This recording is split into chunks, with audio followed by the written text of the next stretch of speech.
as an industry in general. And here's the battle that we're fighting. And everybody in this room, if you're in SaaS, you're in services, and I know that this audience is primarily, it sounds like sales audience, like this is what we were experiencing just yesterday when it was 2021, and everybody had lots of funding and it was just a giant party. It's like, boom, let's hire 15 SDRs. We can go cold call lots of people. We had, lots of marketing budget. Let's just go buy a bunch and run a bunch of expensive hot sauce campaigns that don't drive a whole lot of things, right? But we can afford it, so let's spend it. We have to spend it.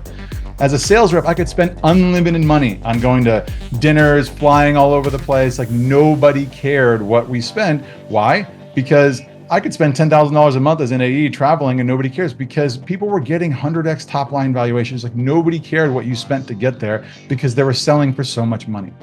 And so not only could you spend that money because you had it, but everyone else could spend. So everybody you were selling to also had money, so they could buy your overly priced stuff that you were trying to hawk that wasn't delivering the value that you were probably promising to even begin with, right? So we had all these companies on this uncontrolled growth curve, and they were like, we want to be a unicorn and you get to be a unicorn, right? And like, but the thing is, it's like there were those that made it and sold for lots of money, and there were those that didn't make it, ran out of cash, or made the wrong bets. And the thing is, nobody cared in either situation, and nobody was thinking past this line of, that's somebody else's problem.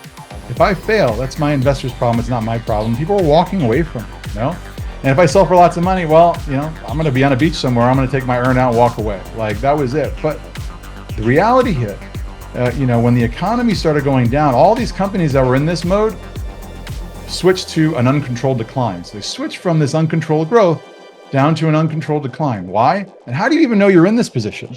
Well, it's because you're trying the same things you've always done.